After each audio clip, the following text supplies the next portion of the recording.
Right. ఏమున్నాయంట? మందసములో మూడు ఉన్నాయి. ఒకటి మన్నాగల బంగారు పాత్ర, చిగిరించిన అహరోను చేతి కర్ర, మూడు నిబంధన పలకలు. ఇది దేనికి సాదృశ్యం అంటే, ఒకటి బంగారు పాత్ర అంటే అది దశమ భాగానికి సాదృశ్యం. నేను చెప్తా, మీరు కంగారు పడమాక. రెండవది నిబంధన పలకలు అంటే దేవుని వాక్యానికి సాదృశ్యం. మూడోది అహరోను చేతికర్ర అంటే ఫలించే సేవకునికి సాదృశ్యం. ఈరోజు ఇవి మన కుటుంబాలలో కలిగి ఉంటే, ఆనాడు ఓబేదేదేము ఏ మందసాన్ని కలిగితే దేవుడు ఆశీర్వదించాడు, ఈనాడు మన కుటుంబాలలో ఈ మూడు ఉంటే దేవుడు ఖచ్చితంగా మనల్ని దీవించబోతున్నాడు. దేవునికి స్తోత్రం. ఏమండి చెప్పండి ఒకసారి. ఒకటి ఏంటంట? మన్నాగల బంగారు పాత్ర, చిగిరించిన చేతి అహరోను కర్ర, నిబంధన పలకలు. అయ్యా, మన్నా పాత్ర అంటే దశమ భాగమా? ఒక్కసారి నిర్గమాకాండం 16వ అధ్యాయము 35, 36 వచనాలు. ఓమేరు అనగా ఏపాలో అంటే దేవుడు ఏం చేశాడంటే, ఇదిగో 40 సంవత్సరాలకు మీకు ఆహారాన్ని మన్నా రూపంలో ఇచ్చే కదా, ఇప్పుడు మీరేం చేయాలి తెలుసా? మీ సంపాదనలో అంటే దేవుడు ఒక బంగారు మన్నా పాత్ర ఇచ్చి అందులో ఎంత పడుతుందంటే ఏపాలో దశమ భాగం. ఎలా చెప్పాలంటే 100లో 10%. ఓమేరు అంటే ఏపాలో దశమ భాగం అంటే దశమ అంటే 10%. అంటే దేవుని మందసములో ఏముందంటే ఆ బంగారు మన్నా పాత్రలో దశమ భాగం బట్టి అంత మన్నా ఉంది. ప్రజలందరూ తినుచున్న దాంట్లో నుంచి నాకు తీసుకొని రండి అంటే దాని అర్థం ఏంటంటే, నీకు 6 దినాల పనికి, 6 దినాల ఆరోగ్యాన్ని, 6 దినాల సామర్థ్యాన్ని, 6 దినాల శక్తిని నీకిచ్చి నువ్వు సంపాదించుకున్న దాని నుండి నాకు దశమ భాగాన్ని తీసుకుని రండి. ఏమండి, అర్థమవుతుందన్నమాట? కల్పించి చెప్పింది కాదు. మా జాగ్రత్తగా మీరు వింటే ఏపాలో దశమ భాగం ఇదే ఆ మందసములో ఉన్నది.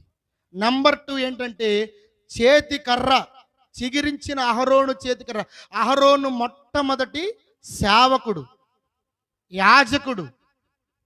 మా అంటే అందరూ కూడా మేము సేవ చేస్తాం, మా ద్వారా దేవుడు అద్భుతాలు ఆశ్చర్యాలు అన్నీ జరిగిస్తారంటే, మీరు కాదురా బాబు, మీరు 12 కర్రలు తీసుకోండి, ఇతనులో నేను ఒక సేవకుని ఏర్పరచుకుని పోతున్నానంటే లేవి గోత్రములు అహరోను చేతి కర్ర చిగురిస్తుంది. అంటే దేవుడు మనకేము నేర్పుతున్నాడంటే, నీ సేవకుడు చిగురించే సేవకుడు, నీ సేవకుడు ఫలించే సేవకుడు. అట్టి సేవకుని ఈనాడు కుటుంబాలలో కలిగి ఉండాలి. నెంబర్ 3 ఏంటంటే నిబంధన పలకలు అంటే దేవుని వాక్యం. ఈ 3 లేకపోతే నేటి కుటుంబాలు ఆశీర్వదించబడవు. జాగ్రత్తగా ఈ 3 చెప్తే నేను ముగించి ప్రార్థన చేసి నేను బయలుదేరుతాను. చెప్పండి. ఒకటి నిబంధన పలకలు అంటే దేవుని వాక్యం. నెంబర్ 2 ఏంటి? అహరోను చేతికర్ర అంటే సేవకునికి సాదృశ్యం. నెంబర్ 3 దశమ భాగము పట్టిన మన్నా పాత్ర అంటే నీ కుటుంబంలో ఈ 3 నువ్వు కలిగి ఉండాలి. నీ కుటుంబంలో ఈ 3 నువ్వు చేస్తూ ఉండాలి. ఎందుకు? అప్పుడు దేవుడు దీవించడో ఆలోచన చేయాలి. నీకు సరైన సేవకులు లేడు, దేవుని వాక్యం నీ జీవితంలో లేదు, దేవుడు నీకు బలాన్ని, ఆయుష్ను, ఆరోగ్యాన్ని ఇచ్చి సంపాదించుకోవడానికి నీకు శక్తినిస్తే నువ్వు దేవునికి నీ యొక్క దశమ భాగాన్ని నువ్వు చెల్లించకుండా ఉంటే ఎలాగ దేవుడు నిన్ను దీవించాలి, ఎలాగ దేవుడు నిన్ను ఆశీర్వదించాలి ఒక్కసారి అర్థం చేసుకోండి. ఆనాడు అతి పరిశుద్ధ స్థలముగా ఓబేదేదేము కుటుంబాన్ని ఉండటం బట్టి దేవుడు ఆ కుటుంబంలో నివసించాడు. మనకు అది రాదు, మనకు అది చేత కాదని ఇప్పుడు దేవుడు మనల్ని కోరుతుంది ఏంటంటే, ఇదిగో దేవుని వాక్యాన్ని కలిగి ఉండండి, ఓ మంచి సేవకుని మీరు కలిగి ఉండండి. ఇదిగో మీ జీవితంలో 6 దినాల పని చేసుకుంటున్నారు కదా, ఆ పనిలో 100లో ఒక 10 రూపాయలు, 10లో ఒక రూపాయి మీరు నాకు ఇవ్వండి, ఎందుకు నేను మిమ్మల్ని ఆశీర్వదించను.